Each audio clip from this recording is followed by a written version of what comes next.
पहलगाम घटना के बाद प्रधानमंत्री नरेंद्र मोदी बिहार आए थे और बिहार के मधुबनी से उन्होंने ऐलान किया था कि आतंकियों की ऐसी सज़ा देंगे 10 पीढ़ी याद करेगा।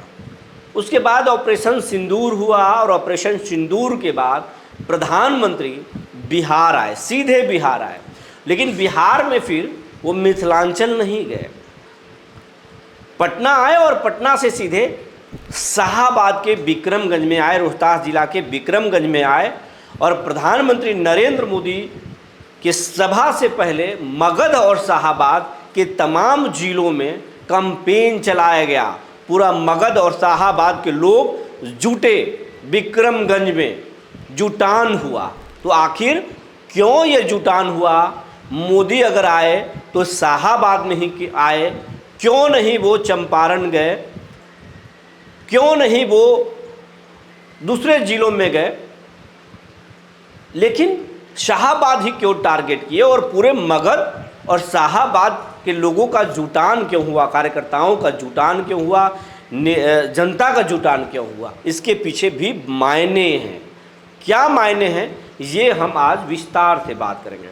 जी नमस्कार, मैं हूं विपुल कुमार और आप देख रहे हैं सूर्य विहार डिजिटल न्यूज़। अब हम बिहार के तमाम दर्शकों से ये अपील करना चाहते हैं कि आपका चैनल है, बिहार का चैनल है, बिहारियों का चैनल है, आपका हमें प्यार मिल रहा है, लेकिन इसी तरह और प्यार मिलना चाहिए। हमारी आबादी 13 करोड़ है, करोड़ों मोबाइल यूज़र है, हम दिन रात मोबाइल पर लगे रहते हैं, लेकिन ये चैनल अभी 1 लाख परिवारों का ही हुआ है।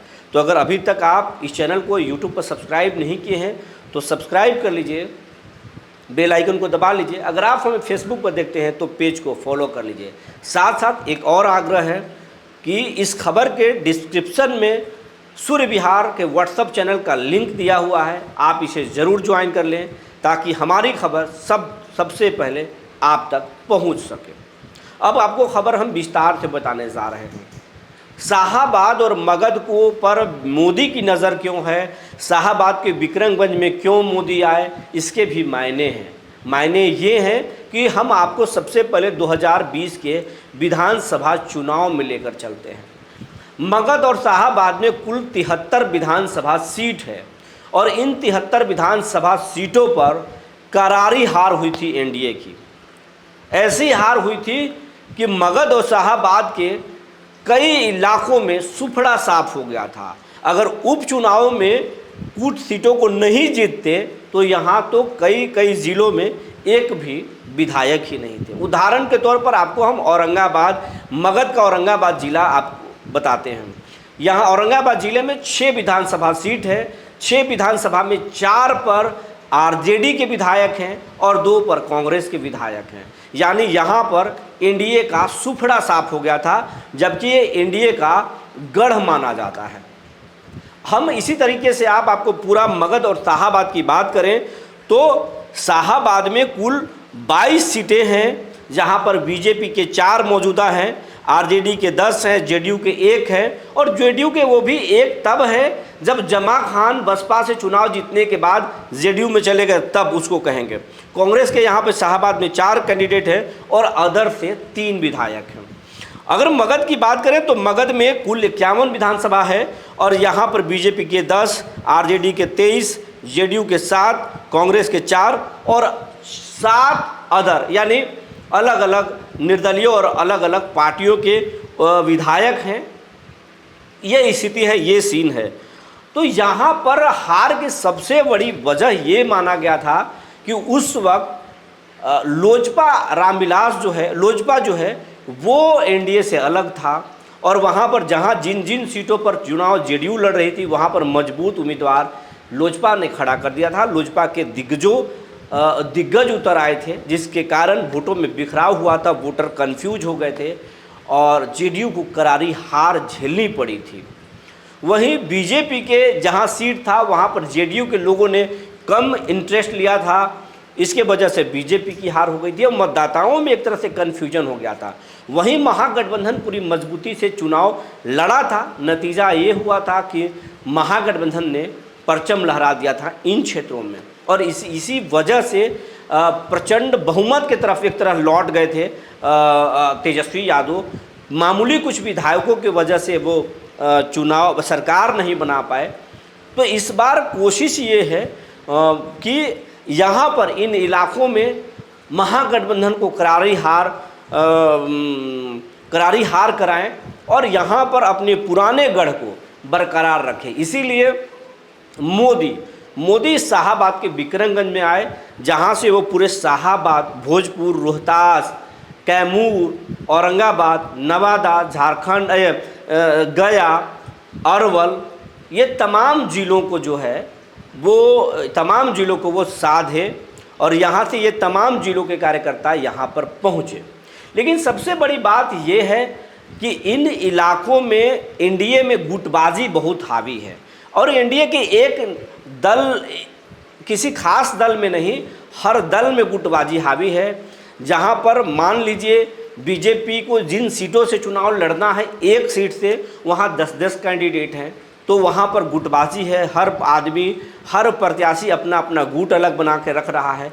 तो ये इस तरह की गुटबाजी है। लोजपा का भी हाल यही देख लीजिए। लोजपा में भी जहाँ एक ज़िले में एक उम्मीदवार मिलना है मुश्किल से, वहाँ पर 4 उम्मीदवार हैं, 5 उम्मीदवार हैं।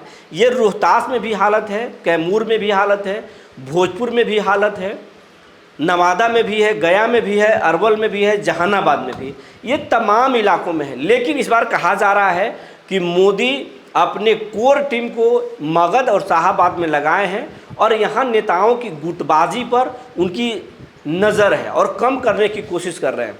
इसके साथ साथ गुटबाजी कौन कर रहा है उस पर भी नज़र रखी जा रही है। केंद्रीय जो एजेंसी हैं जैसे आईबी के द्वारा रिपोर्ट भी लिया जा रहा है। बिहार सरकार के इंटेलिजेंस ब्यूरो के माध्यम से भी रिपोर्ट लिया जा रहा है कि कहाँ पर गुटबाजी है, किसको ठीक किया जा सके, कौन ठीक नहीं है, कौन नाराज़ है, कैसे ठीक हो जाए। सरकारी तंत्र से लेकर के प्राइवेट सर्वे एजेंसियों तक से इनपुट इकट्ठा कराए जा रहे हैं। लेकिन चौंकाने वाली बात ये रही कि नरेंद्र मोदी विक्रमगंज में 40 मिनट तक बोले। 40 मिनट में 50,000 करोड़ के योजनाओं का शिलान्यास और उद्घाटन उन्होंने किया।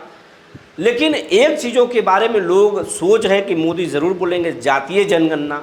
जातीय जनगणना पर एक शब्द नहीं बोले। अब इसी बात को लेकर महागठबंधन के जो नेता हैं अब तंज कस रहे हैं। लेकिन क्यों मोदी नहीं बोले? जब मोदी ने ऐलान कर दिया तो बोले क्यों नहीं? इसके पीछे भी मायने हैं जो आगे समय के साथ पता चल जाएगा। इसमें भी मोदी का कोई प्लान होगा, कोई खेल होगा। मोदी ने लालू परिवार पर हमला बोला, जंगल राज पर उन्होंने बोला, औरंगाबाद में बिजली परियोजना पर बोले, लेकिन कई ऐसे मुद्दे थे स्थानीय जिनको उन्होंने छुआ नहीं। हो सकता है कि आने वाले दिनों में कुछ और चुनावी सभाओं में वो इस मुद्दे को छू सकते हैं।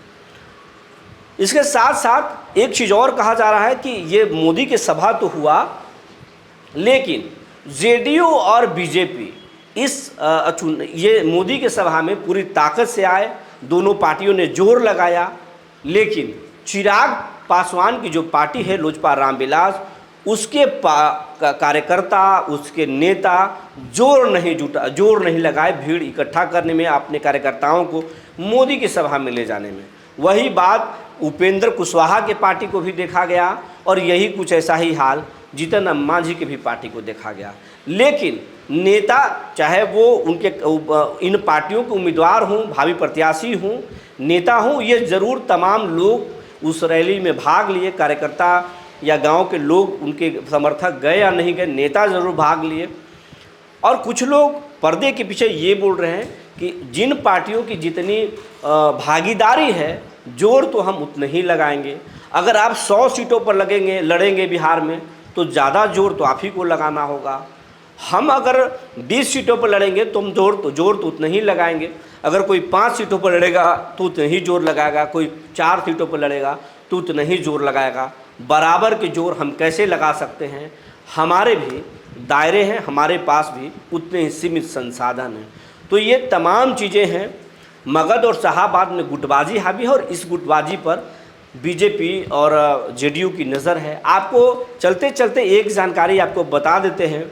मगध और शाहाबाद में करीब 35 से 40 सीटों पर जेडीयू और बीजेपी आपस में सीटों का फेरबदल कर सकता है, अदला बदली कर सकते हैं। मगध में कहा जा रहा है कि 20 ऐसे सीट चिन्हित किए गए हैं, जो जेडीयू के सीट हैं वहाँ पर बीजेपी चुनाव लड़ सकती है, जहाँ बीजेपी की सीट है वहाँ जेडीयू चुनाव लड़ सकती है। कुछ सीटों पर लोजपा के भी कुछ सीटों पर जेडीयू या बीजेपी के उम्मीदवार लड़ सकते हैं, और बीजेपी या जेडीयू की सीटों पर लोजपा भी चुनाव लड़ सकती है। ऐसा कयास लगाया जा रहा है, वो सियासी गलियारों से ऐसी खबरें निकल कर आ रही है। जो भी आगे होगा उस पर हमारी पैनी नज़र रहेगी। फिलहाल जो जानकारी थी हमने आपको बता दिया। तब तक के लिए धन्यवाद।